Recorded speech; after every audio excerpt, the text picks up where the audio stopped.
What happens when a CEO walks into her own bank and no one believes she belongs there? It's not a riddle. It's not fiction. It's what really happened on an ordinary Tuesday morning when Nadira Wells, founder of one of the nation's top banking systems, was asked, "Ma'am, do you even have an account here?"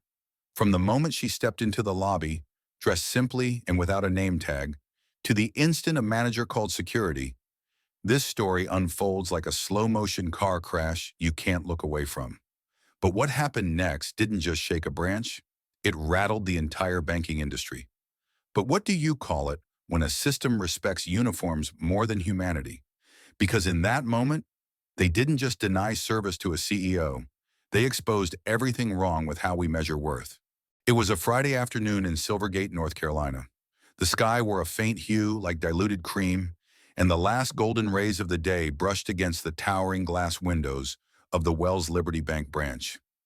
This small town had no skyscrapers, no heavy traffic, but beneath that tranquil sunset, something monumental was about to unfold. Not in politics, not on the news, but right inside a bank lobby that had become far too familiar to the locals. As the automatic doors slid open, a woman walked in. White sneakers, fitted jeans, and a light chestnut sweater gently hugging her shoulders. Her soft curls were tied back neatly. Nothing stood out. Nothing that warranted a second glance. And indeed, no one looked up. Only the sound of fingers tapping on keyboards, the hum of a printer behind the counter, and the distant voice of an elderly woman inquiring about her savings account filled the room. That woman was Nadira Wells. Anyone familiar with the finance sector of the American Southeast would recognize the name. Founder of Wells Liberty Bank, a banking system hailed as the most worker-friendly, built upon the philosophy, everyone deserves to be trusted without needing to prove it through appearance. Nadira had once spoken those very words at the grand opening of the first branch, and that very branch, the one she was now standing in, had once plastered her image across every flyer, billboard, and even had a wall of honor bearing her name. But time had passed. Promotional materials were refreshed, staff rotated shifts, and the PR department began focusing more on special offers than on the founder. And Nadira? She no longer made frequent appearances. She hadn't arrived with an entourage. No assistants trailed behind her. No prior appointment. No meeting documents. No prepared speeches. She was just a woman entering the bank she had founded with one simple purpose: to withdraw $5,000 in cash from her personal account. A modest amount for a CEO, but enough to require identity verification, especially if no one recognized her anymore. And today, it seemed, no one in this entire bank did. Nadira walked slowly across the polished granite floor, feeling the smoothness beneath her shoes. She had personally selected this type of flooring during the design phase, wanting a finish that felt clean, professional, but not sterile. She remembered saying, "Not every customer wears heels. Please choose a surface that still feels comfortable for a mom in flip-flops." Now her white sneakers tapped lightly on that very floor. She stopped at counter number 2, where a female employee sat hunched over a screen, eyes fixed on rows of data. Straight blonde hair, neat uniform, an exhausted expression after a long shift. Nadira didn't recognize the girl, nor did she expect anyone to recognize her. But what she didn't anticipate was not just the absence of recognition, but the absence of welcome. "Hi, I'd like to make a personal transaction," Nadira said gently, her voice as clear and calm as always. The employee didn't look up. No smile, no eye contact. Just a flat, as she pulled a pre-printed form from a drawer, slapped it onto the counter, and slid over a pen with a worn-out tip. "Fill this out." No eye contact. No engagement. No acknowledgement. Treating Nadira like one of the countless walk-ins seen every day. Nadira wasn't fazed. She had lived in this world long enough to understand. A simple appearance is like a filter, a lens that reveals things. But she wasn't here to test anyone. She just wanted to complete a simple task. No power play, no threats. She still believed that true value doesn't need to be loud. She took the form and filled it out. Nadira A. Wells. Personal account number. Amount $5,000 US. Reason, personal expense. Transaction at branch number 1, Silvergate. Date, signature. everything in perfect order. She slid the completed form along with her ID card through the glass slot.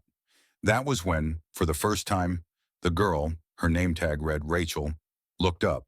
Her pale gray eyes flicked across the form, then down to the ID. Her brow furrowed slightly, not because of any error, but because something didn't quite add up. A powerful name, a clear photograph, and a woman in a simple sweater. No makeup, just standing there. Rachel looked at Nadira again. This time truly looked. Her tired gaze sharpened, the way someone scans for a mistake.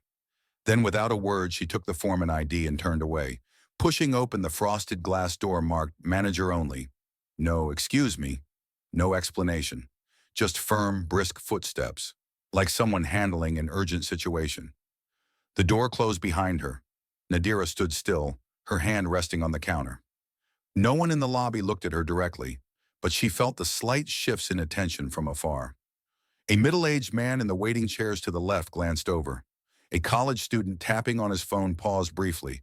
A janitor pushing a cleaning cart suddenly turned and walked faster than usual.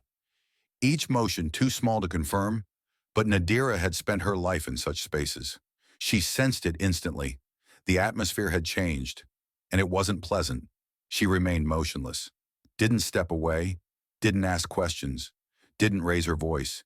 Inside her, something was growing, not anger, but a quiet question. Is this the bank I bled to build? No one approached. No one returned. Only the afternoon sunlight outside the glass doors slowly fading, stretching across the granite floor, elongating Nadira's shadow like a ribbon of time pulled between two worlds, the glory of the past and the chill of the present. Only minutes had passed, but Nadira knew some things were no longer the same.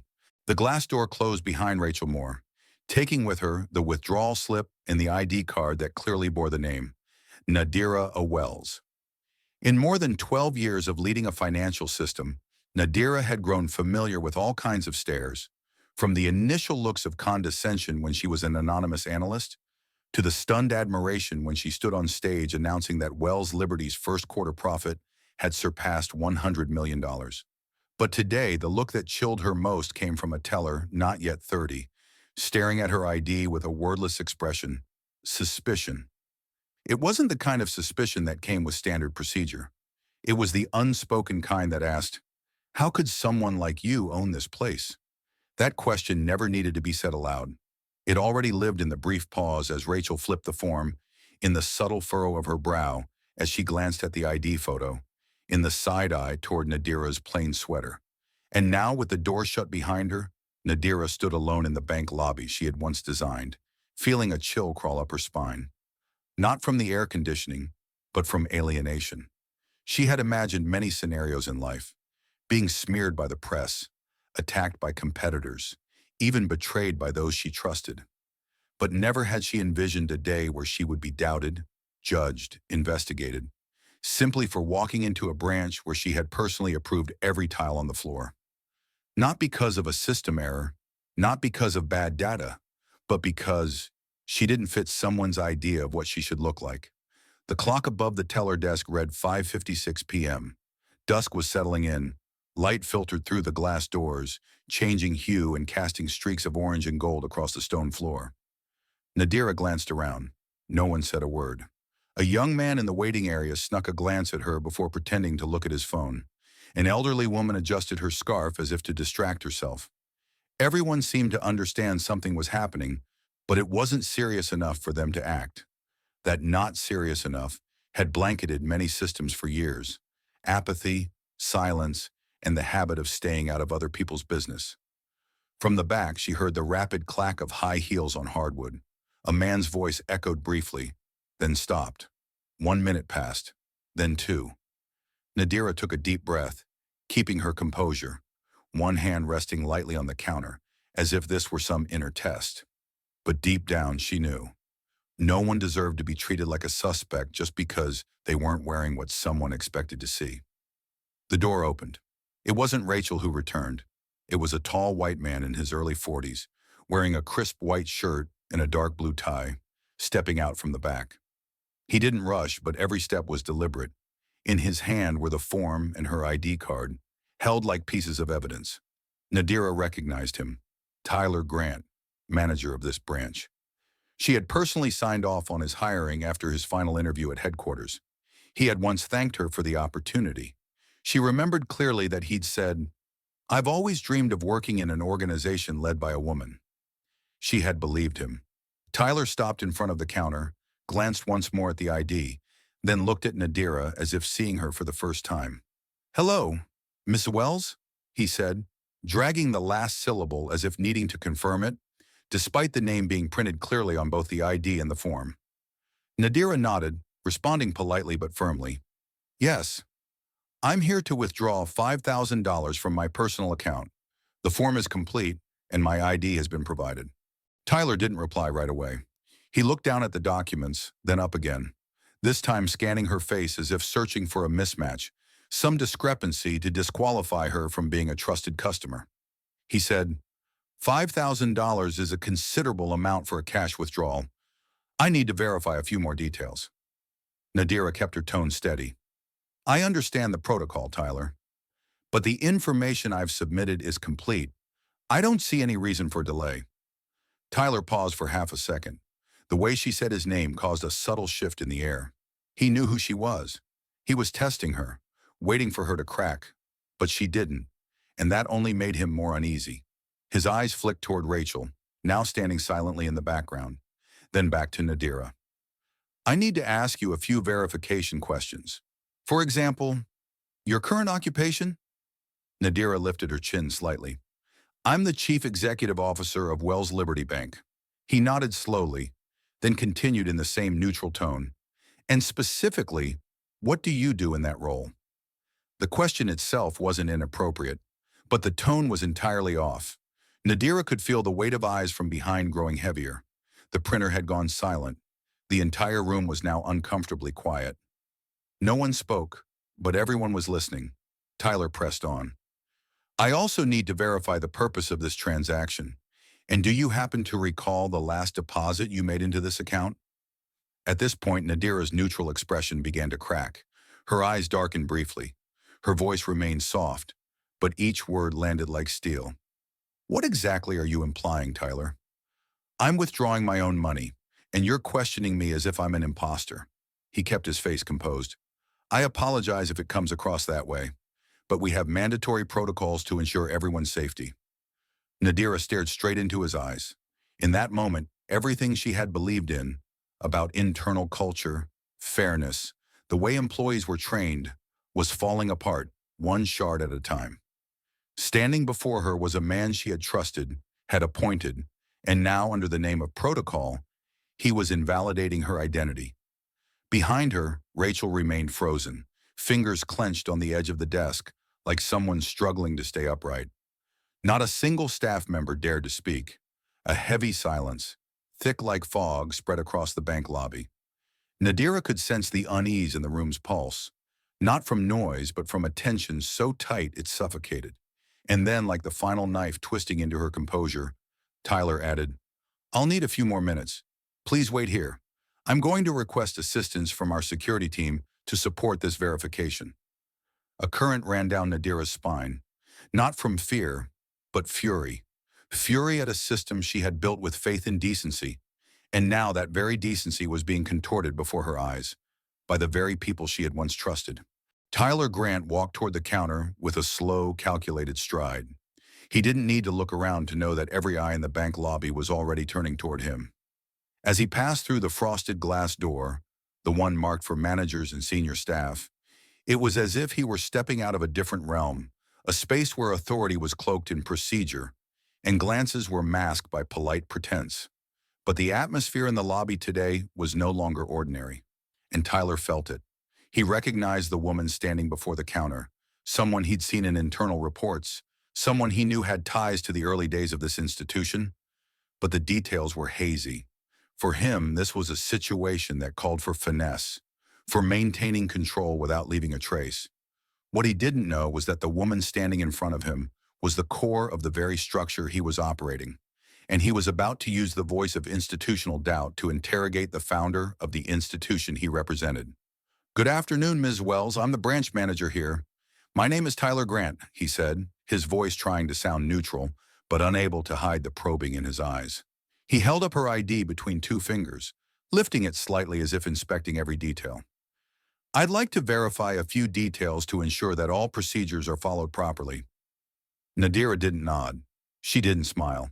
She simply looked at him with calm, steady eyes, though deep beneath, a wave was rising. Tyler continued, more slowly this time. Could you please confirm your current occupation? Nadira answered without a second's hesitation. I'm the Chief Executive Officer of Wells Liberty Bank. Tyler nodded slightly as if mentally noting that, then glanced at the withdrawal form in his hand. And the purpose of today's withdrawal? Nadira replied in an unchanged tone. Personal expenses. Tyler tapped his fingers lightly on the glass counter, as though calculating his next move. He hadn't dropped his cautious tone, but that caution was slowly forming a wall, not between a bank and a customer, but between someone being interrogated and someone assuming the right to question. Can you recall when your last transaction was, or the last deposit you made into this account? Nadira inhaled slowly, her gaze locked on Tyler's.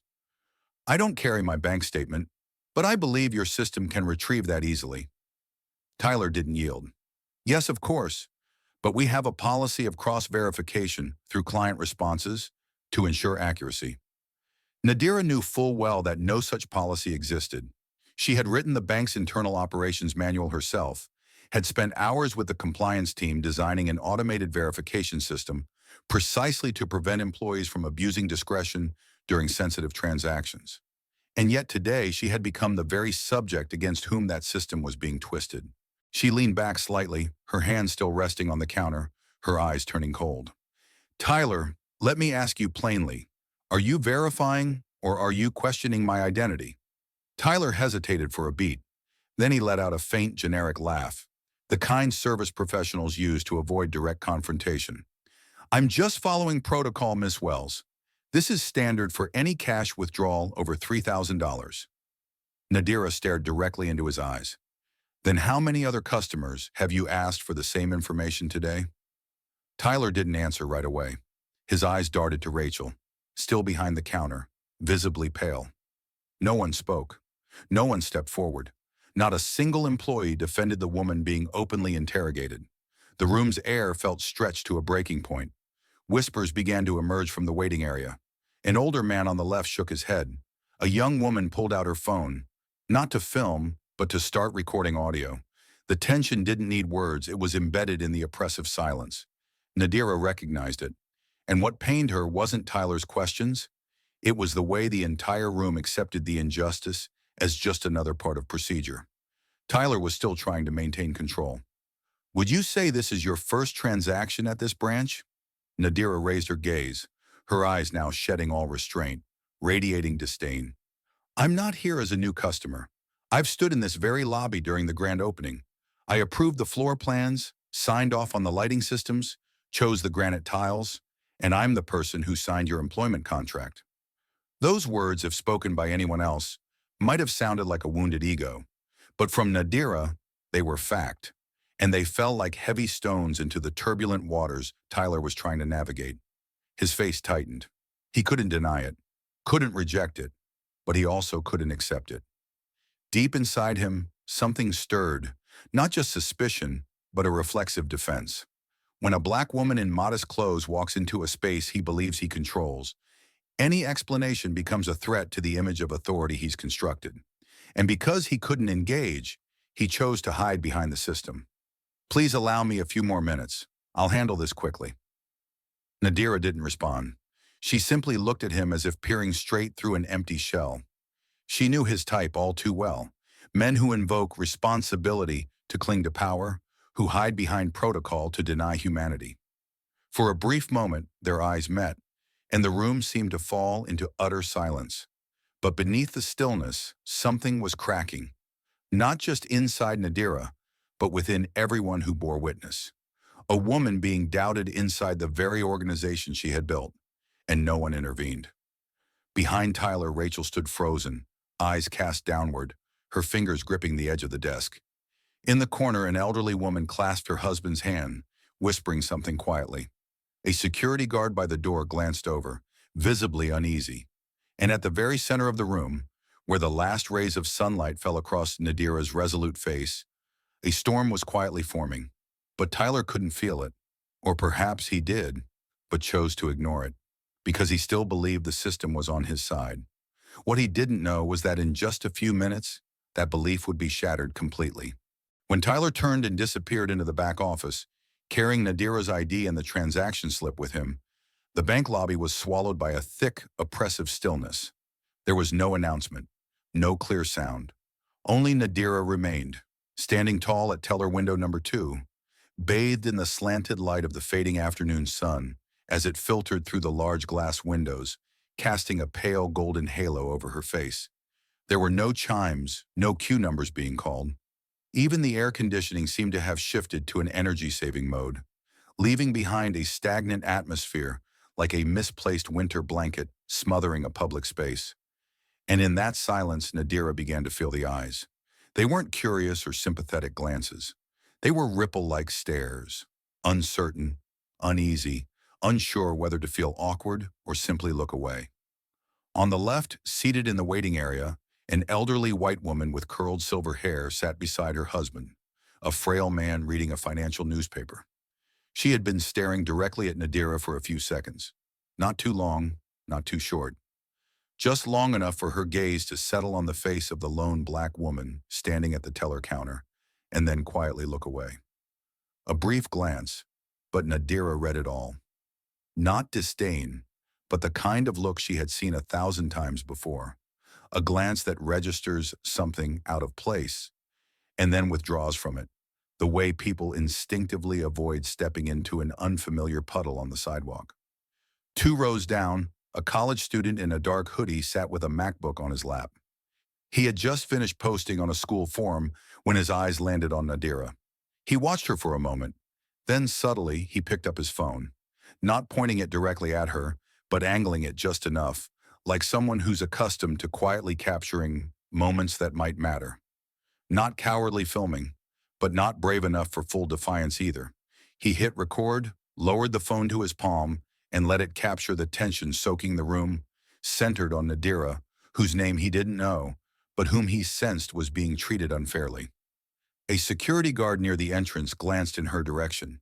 He didn't approach, didn't inquire, didn't even appear alert. He just looked and looked away. A female employee at the far end of the teller line quietly stood up to load more paper into the printer, but even as she avoided direct eye contact, her eyes betrayed a quiet unease. Every tiny movement, like the sound of breathing, was palpable to Nadira. No one needed to speak. She already knew she was the focal point of something no one wanted to touch.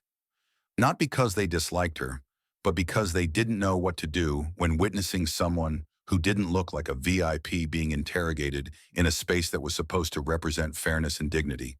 She remained motionless, hands gently resting on the glass counter, her eyes fixed forward but unfocused as thoughts began to surface, layered like a fine gray dust that couldn't be brushed away. She remembered Tyler Grant's interview, the eager light in his eyes when he was told he got the branch manager position. She remembered signing off on his hire, stamping the offer letter. She even remembered the heartfelt thank you he had sent via email. Thank you for giving me a chance to prove that an ordinary person can hold an important position in an organization led by someone extraordinary. She had saved that email because she once saw herself in him, someone without legacy connections, someone who didn't graduate from the Ivy League, someone willing to work nights to learn how to manage a bank branch, and now that very person was questioning her, standing in front of her, interrogating every detail of a completely valid transaction, as if she were an imposter. As if the ID card she presented couldn't be trusted, because the person holding it didn't match his expectations of what power looked like. She didn't cry, but her eyes began to well, not out of fear, not out of anger, but out of hurt. A kind of hurt that no words could erase, the kind that came from being doubted inside the very space she had built, being turned into a stranger inside a system she had once shaped, painstakingly so, that every visitor, from housewives to students, would feel they belonged the moment they walked in. I once approved the job application of the man interrogating me. The thought passed through her mind, not bitter, not mournful, but as a plain truth that chilled her to the bone. Each passing minute made the air heavier. She didn't know exactly what was going on in the back office, but she had a good guess. Tyler was trying to verify her identity and coming up empty, because everything she had provided was valid. The only invalid thing in their eyes was how she appeared. No tailored blazer, no chauffeur, no assistant, no gleaming VIP badge. Just a black woman in a sweater, visiting a bank, handling her business. And to some people, that was enough to feel wrong.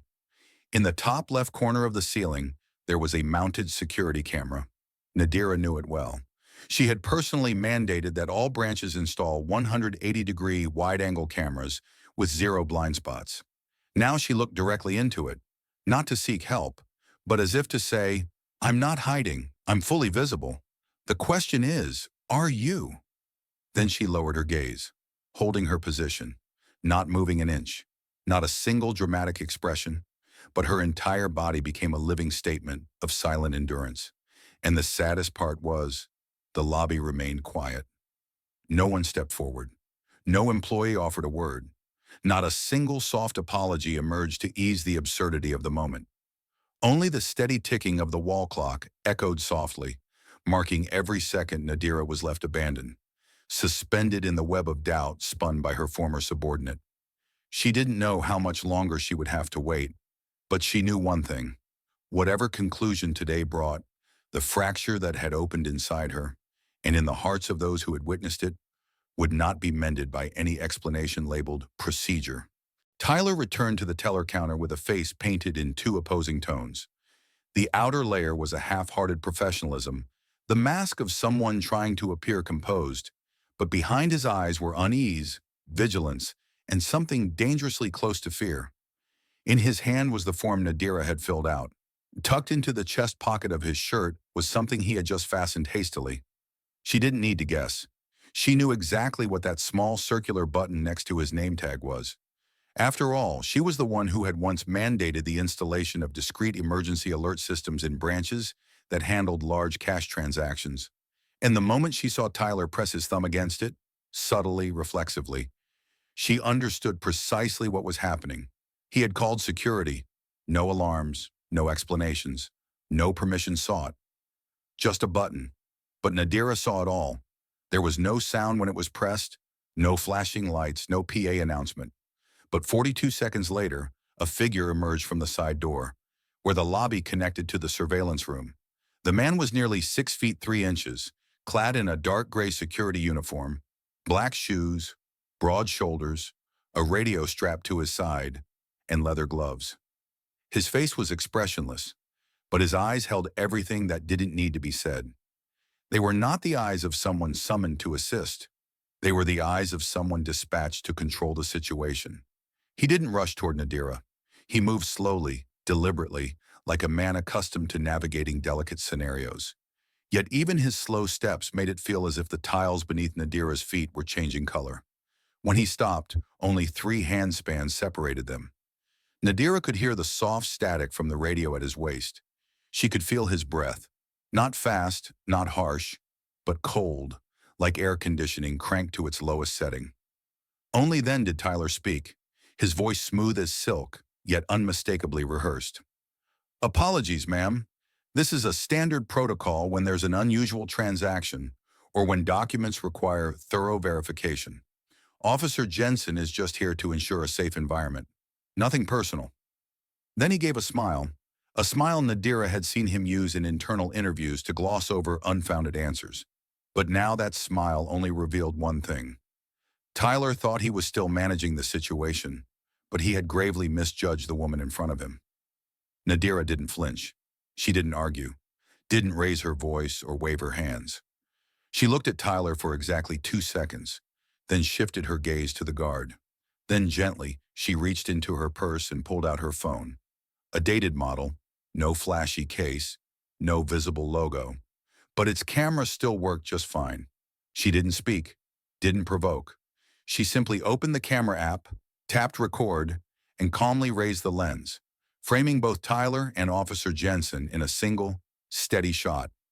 The atmosphere in the bank froze. Rachel Moore, standing just 2 desks away, had just begun to turn when she paused. She saw the small red light on the screen, the blinking REC icon. Her hand holding the mouse stopped midair.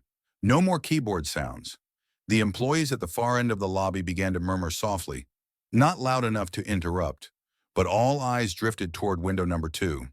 The guard took half a step back, as if pushed by an invisible force. Tyler stiffened. He tried to maintain composure, tried not to look at the recording phone, but his throat tightened, and Nadira noticed.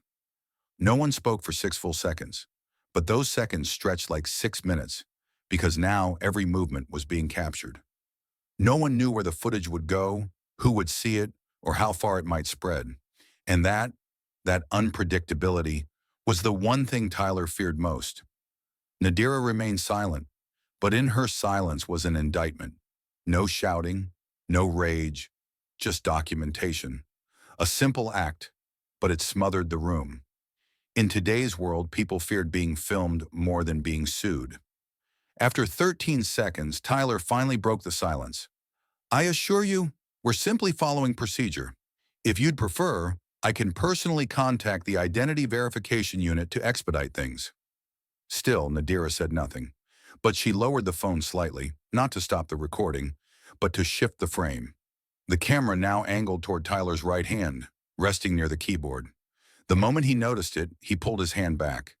The lobby now split into 2 distinct zones, one filled with murmuring tension, customers, employees, even the guard, and the other defined by Nadira's heavy stillness. No one ordered the scene to pause, yet no one dared to resume this so-called security screening. Those who had assumed Nadira was just another difficult customer were beginning to sense something much bigger.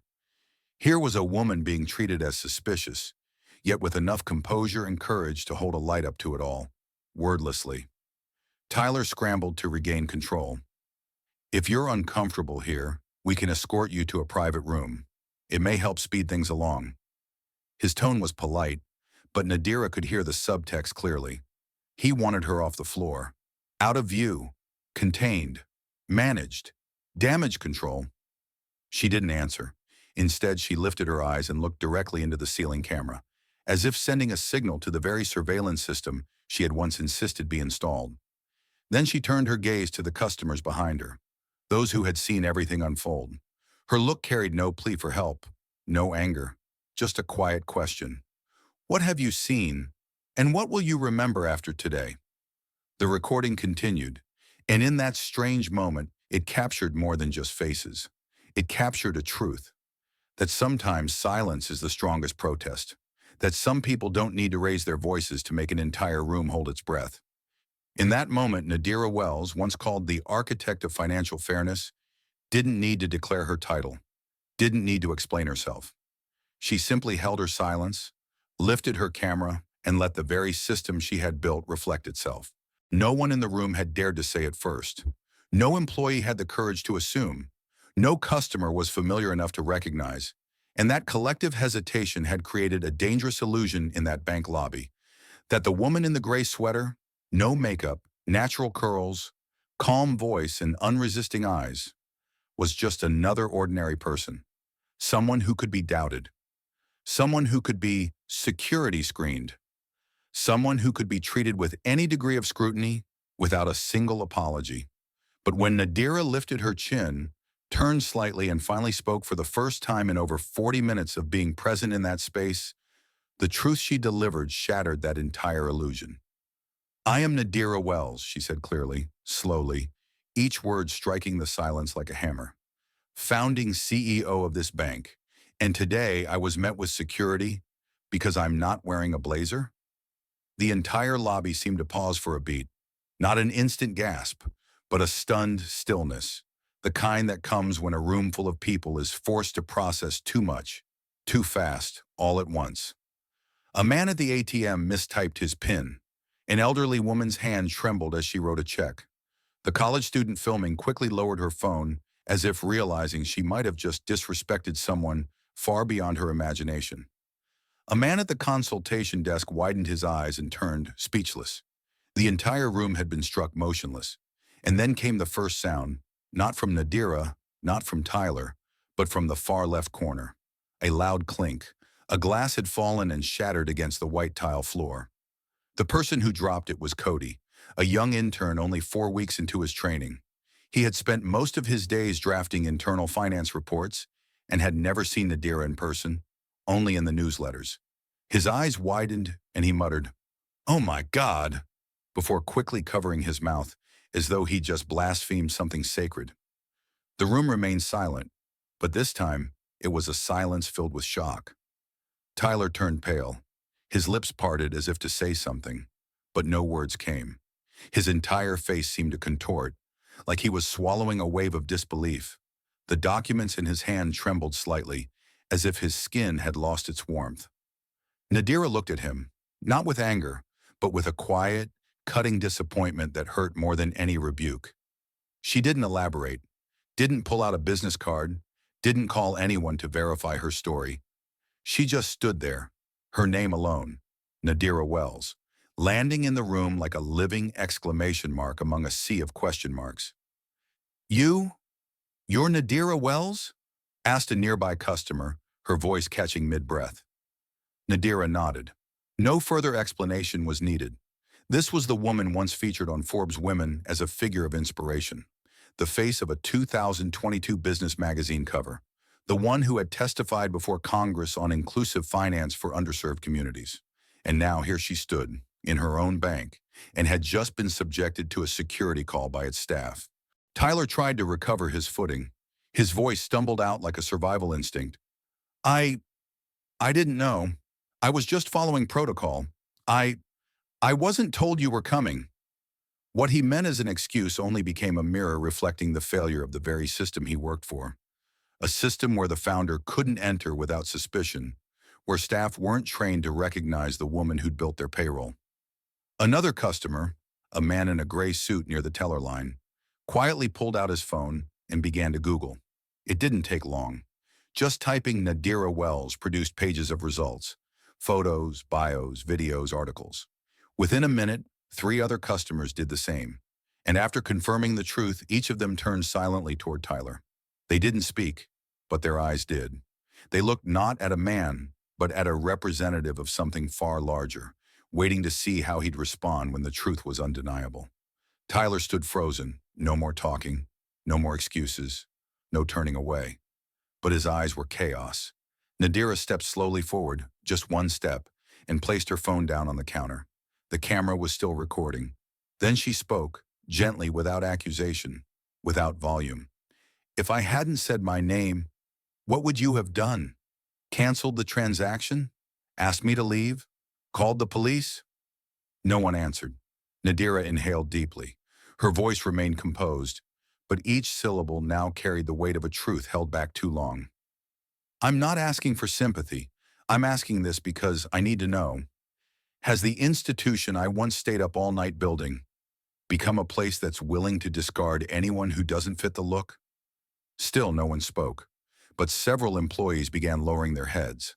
A customer, an older man in a wool coat, holding a cane, quietly removed his hat. The air had shifted. This was no longer doubt. This was shame. In one last attempt to regain control, Tyler stepped back half a pace and said, If I had known, I would have," but he didn't finish the sentence. Because in that moment, he understood. "If I had known" was proof of bias.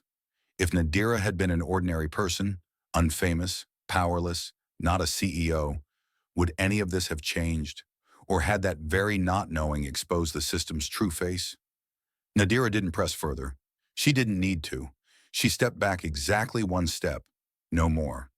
Then she looked slowly around the room, not to challenge, but to acknowledge, to mark that they had seen, that they would remember, that she didn't need to defend her dignity, because the truth already had. No one expected the first voice to come from an elderly woman, small, silver-haired, slightly hunched. She had been sitting quietly at the end of the waiting area since the moment Nadira arrived. She hadn't looked at her phone, hadn't secretly filmed, hadn't whispered like the rest. She had simply watched, silently. And just as Nadira finished speaking, just as Tyler mumbled his clumsy defense, while the air in the room was still searching for equilibrium, This old woman rose and stepped forward, each step deliberate, as though she no longer cared who was watching. She stopped right beside Nadira. No questions, no need to verify, no suspicion in her eyes.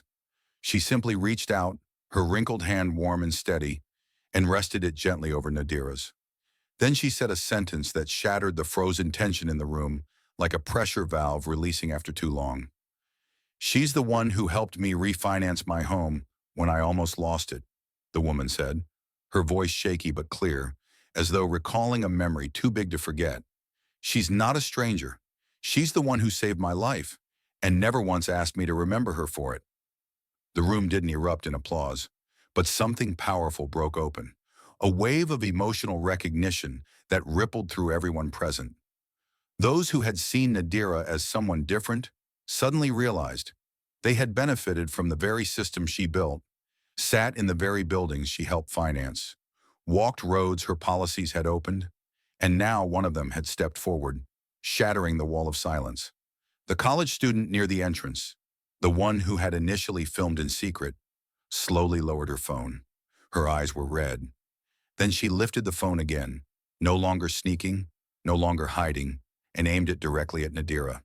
With a trembling voice filled with emotion, she said, "You sponsored my scholarship, the one named after your mom, the Nadine Wells Foundation. I didn't recognize you, because in every photo, you were always wearing a suit. But now, I know it's you." A ripple began to spread like water circles. More phones emerged, but this time not to spy, but to document the truth. A man stood up, opened his banking app, and pointed to the message from the CEO section he'd never read before. Nadira's image appeared instantly. He mumbled almost to himself, "How many times have I seen this photo and not realized?" A middle-aged woman with a young boy stepped forward and said, "You're the one who created the program that forgave high-interest debt for single mothers trying to pay tuition. I had $2,000 erased because of that policy. Back then, I didn't know who was behind it, but now I do.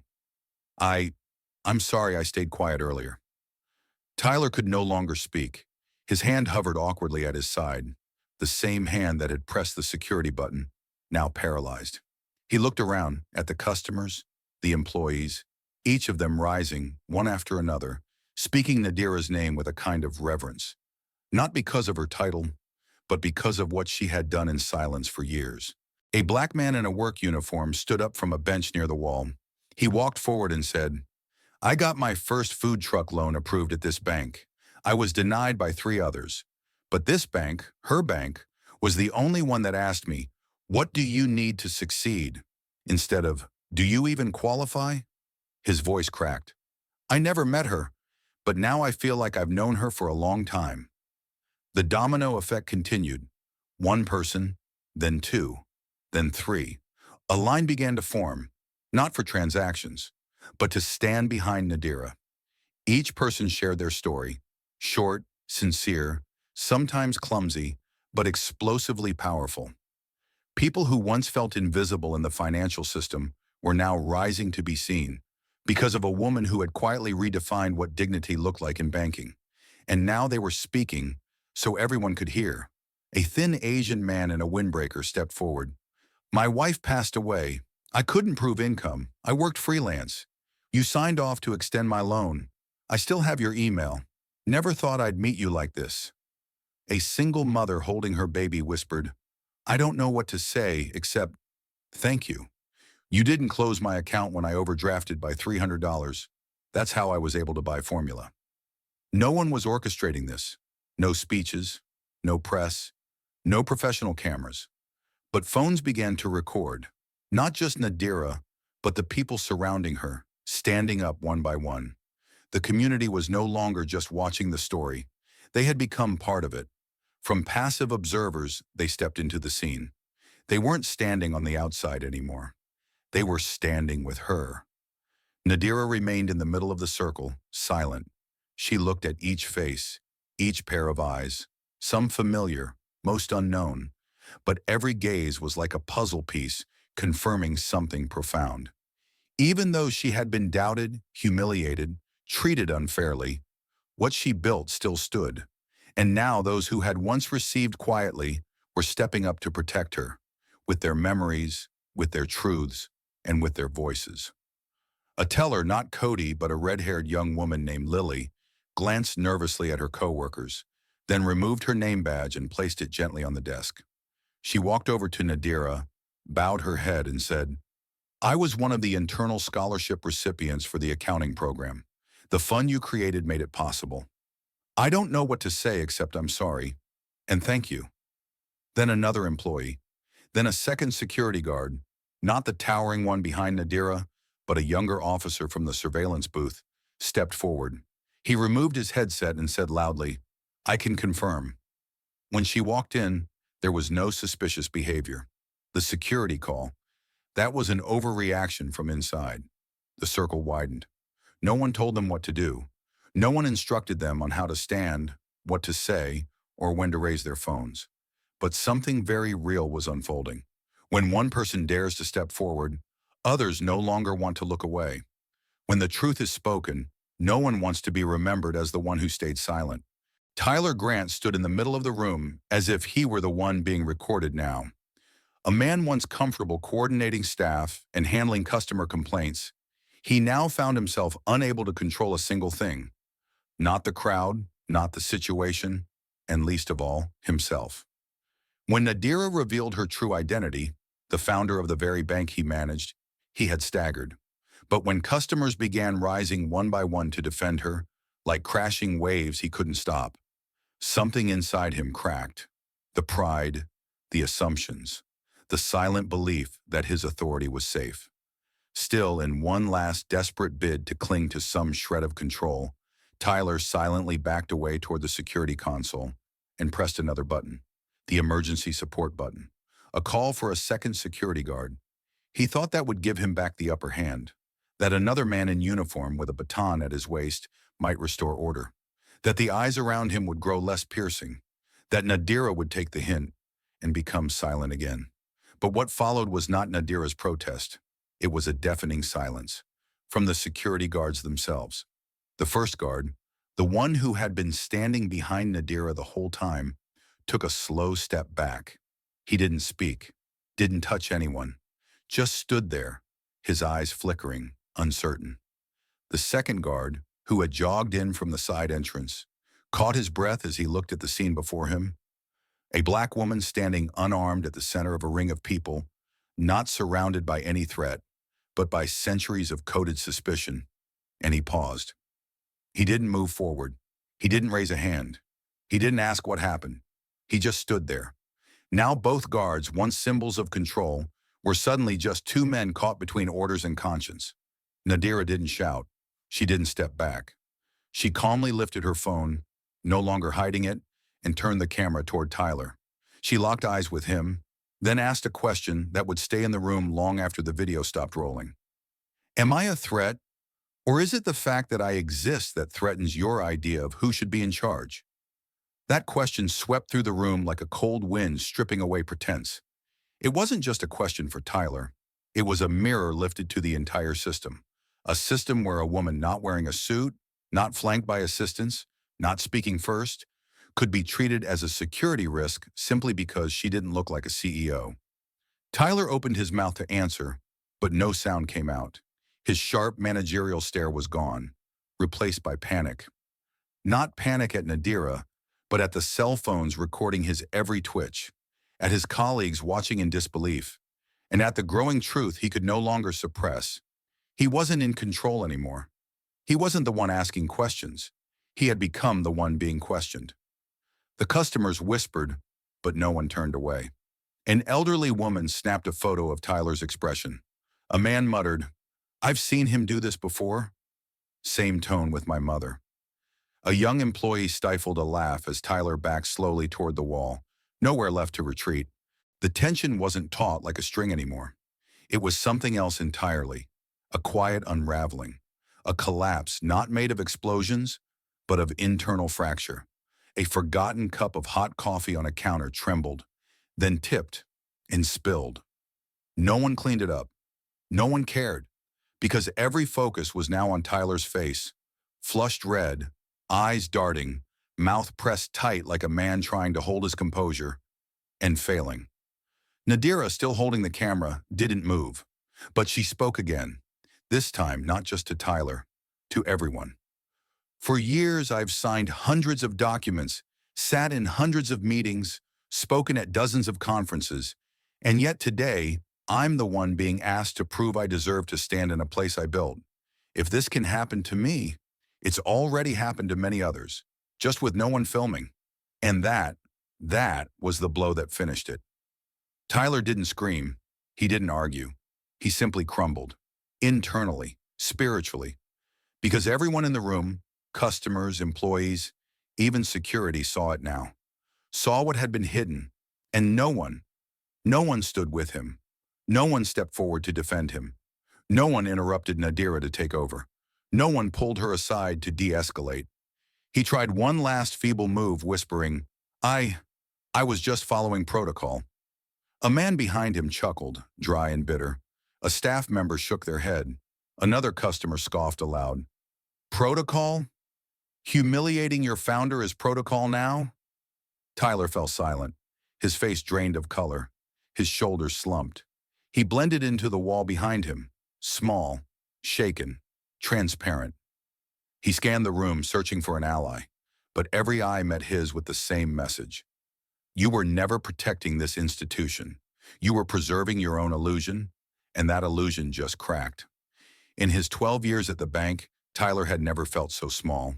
Not because of a reprimand, not because of termination, but because the people in the room no longer saw him as a leader, only as a symbol, a mirror of misplaced power, of unchecked ego, of everything that had to be dismantled.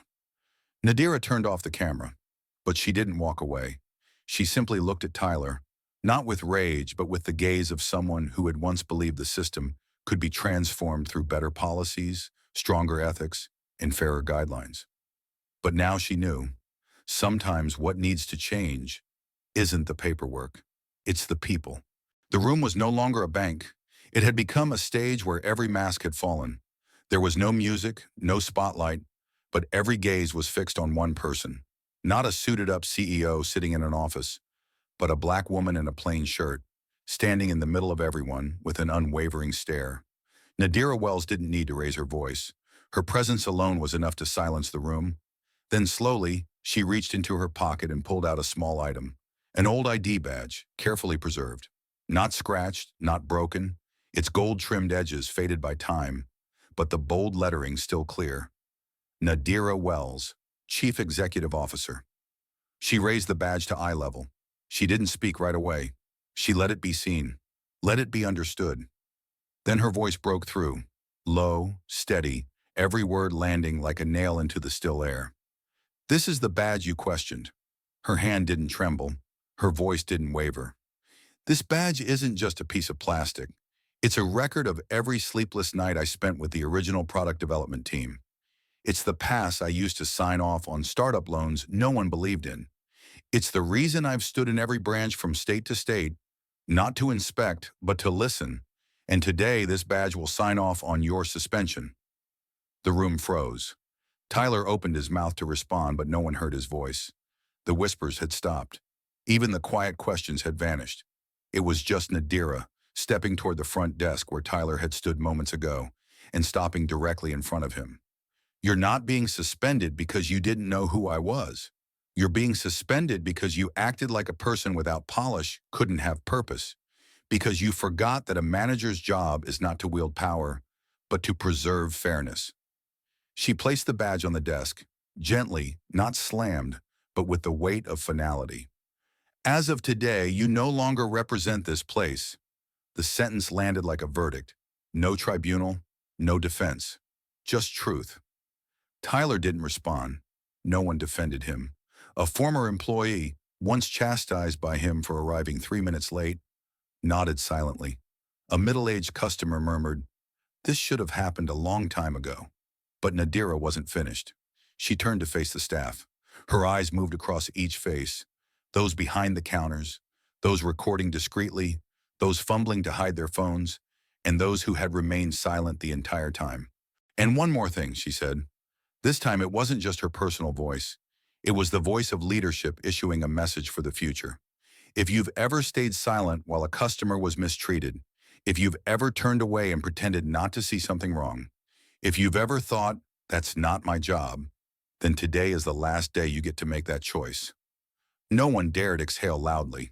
She wasn't just talking to them. She was talking to everyone who's ever believed a job was only about doing the bare minimum. She was speaking to those watching this video in other cities, where a security guard might be speaking rudely to someone, where an elderly customer might be ignored for not knowing how to use the app, where an immigrant woman might be asked for extra documents simply because of her accent. She looked directly at an employee who had lowered their head. Then she said one final line, a blow aimed at the crumbling pillars of a system that needed to fall. Silence is also a choice, but starting today, I'm officially removing that option. No one clapped. No one cheered. But everyone stood. A young staffer from the left side desk walked out, joined Nadira's side silently, like a sentinel beside the winds of change. A middle-aged woman from the VIP section nodded, stepped forward and whispered, I always thought no one noticed, but thank you. The phones were still recording, but not as spectators now, as witnesses to something that needed to be remembered and retold. Another employee quietly opened the internal meeting room door, the one Nadira had once been denied access to for not wearing the proper uniform, and invited her in. No more blocking. No more asking, who are you? Because now everyone knew who she was. And more importantly, they knew who they were in this story. No longer bystanders, no longer background characters, but part of the system, now forced to choose, stand with justice or stand with indifference. Nadira's badge remained on the desk, but from this moment on, she no longer needed to carry it, because its worth was no longer in the plastic. It lived in what it had just represented, the right to stand up and act. The next morning, no one at Grand Federal Bank could have predicted that a single email would become the catalyst for a transformation that would forever alter the company culture they once thought untouchable. At 8:01 a.m., over 190 branches across 22 states received the same message simultaneously. The subject line was in all caps, short, blunt, no greeting, no pleasantries, but enough to make everyone sit up straight within seconds. I was that customer. No one immediately knew who the sender was, but all it took was opening the email, no more than 3 seconds scrolling, for everyone to know. Attached was a 6-minute video. No effects, no fancy editing, no music. Just a raw clip, unfiltered, no apology for image quality. It was shot on Nadira Wells' phone, the CEO of the entire banking system. The video captured everything. The suspicion, the questioning, the security detail trailing her calm yet firm revelation of identity, her dismissal of the branch manager, and finally the words that silenced every room across the country.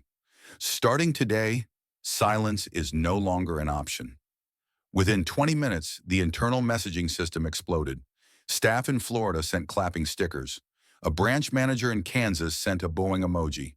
The national head of HR typed a single line, "Thank you for refusing to stay silent," both as a CEO and as a customer. But Nadira didn't stop at just sharing the video. Immediately after, an official document was attached titled, Recognition over Resume, Policy on Value Perception. It contained 3 sections, concise yet uncompromising. Section 1. Every employee, regardless of rank, must undergo an empathy audit, a training simulation that puts them in customer service scenarios from the perspective of marginalized individuals. Section 2. Every branch must establish a listening corner, an anonymous feedback station with recorded responses and tracked outcomes. Section 3. The most shocking of all. Starting immediately, every Grand Federal branch would permanently display a sign at the entrance that reads, "You never know who's standing in front of you." This was not a branding slogan, not something to slap on a poster and forget after a campaign. It was a survival message, a daily reminder that no one deserves to be judged at first glance, that no one has the right to invalidate others because of silent assumptions, and that no one is permitted to remain quiet when injustice unfolds before them. Within a day, images of the sign began circulating on social media, from the Brooklyn branch with a stark white background in bold black underlined text, to the small Montana office with the quote etched on rustic wood. Each branch had its own style, but all carried the same message. Customers took photos. They posted with captions like, "First time a bank reminded me I'm worth respecting," or, "Thank you for showing me a sign that changed how I treat my own mother." Some branches printed additional stickers, posting them at teller counters, on ATMs, even in restrooms. Places once overlooked, now reimagined. A longtime employee in Phoenix, once warned for being unprofessional with immigrants, posted on the company intranet, "I used to think Nadira was an out-of-touch CEO. Now I realize she's the only one who ever stepped out of the boardroom and into the reality we were too afraid to face." The sign was not just a reminder for staff. It became a symbol for customers, especially those who had once felt invisible, misnamed, or repeatedly questioned because of a non-native accent. A young Asian woman posted a TikTok with the caption, "First time walking into a bank and not feeling like I had to apologize for being myself." It reached 2 million views in 12 hours. An elderly Italian-American man teared up reading the sign and asked a staffer, "Is this real? I don't need to dress up anymore just to be treated with dignity." From a single bank branch where one woman was scrutinized for her appearance, the entire system had now learned a lesson, not about security protocols, not about customer queues, but about the fundamental ability to see people without the lens of bias. A boardroom emergency meeting was called just 2 days later. Nadira didn't prepare a speech. She entered the room, set down her laptop, opened the video file, and let it play in full silence. No one interrupted. No board member looked away. When it ended, Nadira turned to the board chair, the same man who had once approved a customer profiling system based on a customer tier look score, and asked a single question: "Is this the legacy we want to leave behind?" The meeting didn't last long.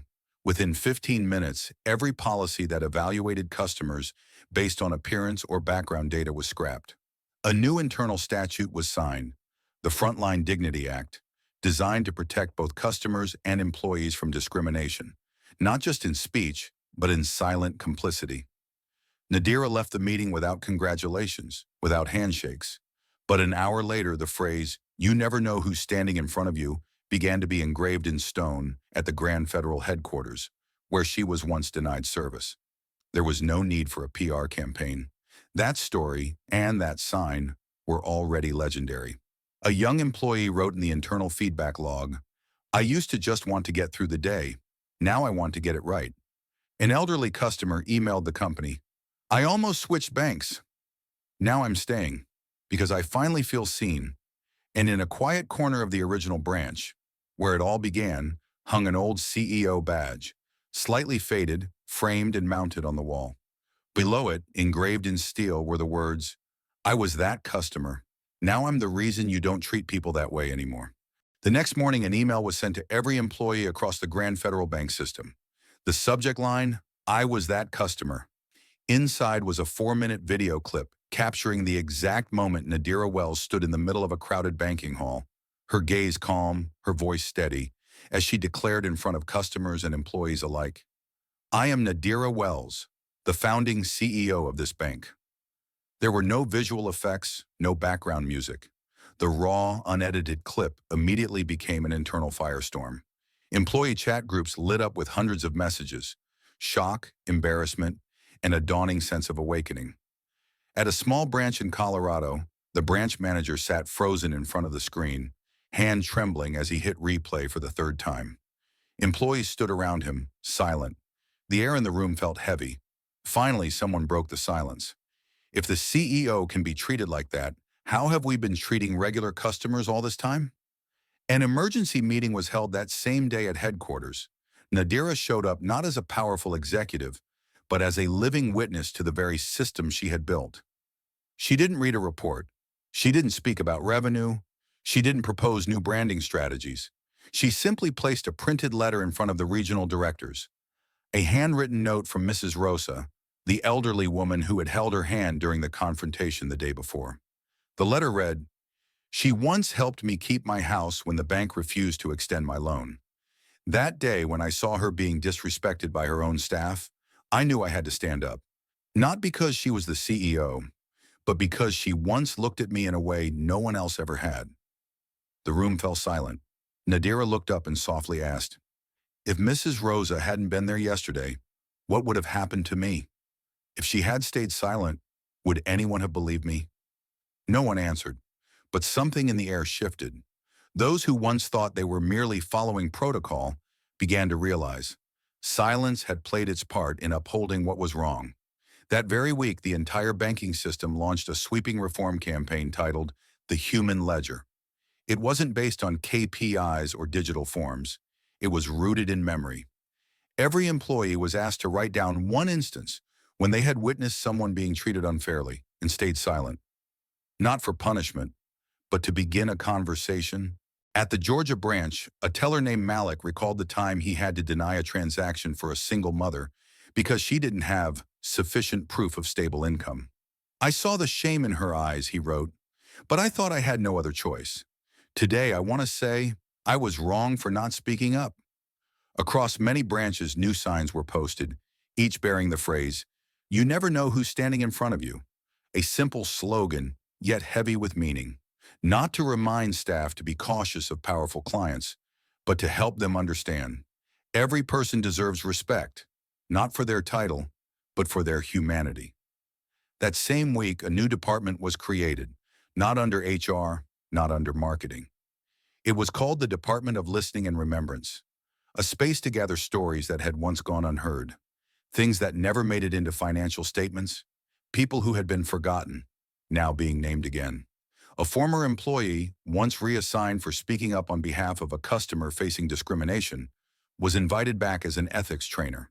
A senior year college student, once the recipient of a scholarship from Nadira, volunteered to redesign the bank's entire internal communications program with a single core message: respect is an action, not a first impression. Soon the media picked up the story, but Nadira declined all interviews. She refused talk show invitations. She left only one note on the internal network: "We don't need to prove we're right. We need to listen to those who've been wronged." From a phone video secretly recorded by a college student to a full-scale transformation campaign. From the gaze of one elderly woman standing up in a crowd to hundreds of employees writing, for the first time, about how ashamed they were of staying silent. From a public humiliation to a quiet rebirth, Nadira's brand wasn't revived by marketing budgets, but by memory, courage, and truth. And at the very branch where it all began, where Tyler had once ordered security to escort her out, the new branch manager framed a photo of Nadira and Mrs. Rosa, hanging it by the entrance. Beneath the picture, written in red marker, "We are only strong when we know who needs to be heard." 10 days after the incident at the Granwood branch, the banking system founded by Nadira Wells was no longer the same. It wasn't just about a new poster on the wall. It wasn't simply because a manager had been removed. It was because, from that moment on, an entire hierarchy built on silence, status, and assumptions had been called into question. By one simple, profound inquiry: do we truly see the person in front of us, or just what we want to believe about them? Nadira never went on television. No press conference. She didn't post any long declarations on social media. But on the second Monday after the incident, every employee, from security guards and receptionists to senior advisors, received an internal video message from her. There was no uplifting music, no dramatic editing. Just a single camera set before Nadira. The woman once doubted, once flanked by guards, once asked, "What do you do for a living?" in the very bank she had built. She wasn't wearing a suit, just a white button-down shirt, her hair tied back, sitting on a worn wooden chair in an empty boardroom. Morning light streamed through the window behind her, casting her slightly in silhouette, but her eyes remained unmistakably clear, sharp as a blade and warm as a mother's hand. She looked directly into the camera and began, "Last week, I was doubted when I entered a branch of the bank I founded. I was asked to show ID, had security called on me, and was questioned about my intentions, simply because that day I was wearing jeans, no makeup, and had no assistant by my side." She paused. "I was deemed unfit for that space. And if I, a woman with authority, a title, and an entire system behind me, could be misjudged based on appearance, then I can't begin to imagine how many others go through this every day, simply because they don't look like someone who deserves respect. A deep breath. I don't share this for sympathy. I share it because I know I am not the only one. And because we cannot keep building systems based on performance metrics while continuing to overlook human dignity. She held up a sheet of paper, not a speech, but a list. Dozens of names gathered from various branches. Customers who had once been turned away, humiliated, or quietly walked out, simply because they didn't dress appropriately, couldn't fill out a form, or had names considered too difficult to pronounce. These are the people our system once left behind. They didn't speak out, but they remember, and now it's our turn to remember them. At the end of the video, Nadira reached into her pocket and unfolded a paper that had been neatly creased in thirds. She held it up to the camera. It was a handwritten poster. No color print, no company logo. Just one sentence. Respect is not a luxury, it's a right. She stood, walked to the wall behind her, exposed red brick, once the backdrop for countless tense board meetings, and gently taped the poster up. She didn't chant a slogan. She didn't look back at the camera. She just stood there for a moment, fingertips pressing the edge of the paper, almost as if to make sure this time the message wouldn't be quietly peeled off. The video ended. No transitions, no call to action. But within 48 hours, the clip had been shared hundreds of times within the company. Some branches began printing the poster using their office printers. Employees wrote the slogan by hand and pinned it on their personal boards. A few branches taped it right on their front doors, beneath the bank's name, so that customers would see it before they even walked in. Soon after, the online community picked it up. Even though Nadira never posted the video publicly, employees clipped and uploaded it to TikTok, Reddit, and Twitter. In just a few days, the phrase, "respect is not a luxury," went viral. People from all walks of life, teachers, nurses, retail workers, shared moments when they were misjudged or saw someone else mistreated because of how they looked. They slapped the phrase on laptop covers, printed it on shirts, scribbled it across office whiteboards. A movement was born without any marketing campaign. No one was paid to share it. No one was asked to. But it struck a nerve everyone had felt, that you don't have to be wealthy or powerful to deserve to be heard. And perhaps the most powerful part of that video wasn't a single line, or even the slogan. It was the silence at the end, when Nadira stood staring at the poster, one hand touching the paper, the other resting behind her. No applause, no spotlight, because in the end, what changes a system isn't a polished speech, but a person who dares to stand when everyone assumes she should stay silent. One person, one sentence, one touch. And from that, thousands stood up, because this was never about just one person. And if you've ever been judged just because of what you wore, if you've ever stayed silent when someone was being dismissed or disrespected, or if you still believe that respect should never be a reward for a title, but a right for every one of us, then maybe this story wasn't just meant for you. It was meant for the mother waiting quietly at the counter, for the college student opening his first bank account, for anyone who's ever heard the words, "You don't belong here," because a name tag doesn't define who you are, but how someone treats you. That says everything about them. Have you ever witnessed something like this? Drop your story in the comments. We want to hear your voice. And if you believe this world needs more people willing to speak up, hit subscribe and stand with us as we share the stories that were never supposed to be told. Because here, we don't just tell stories, we restore justice, one story at a time.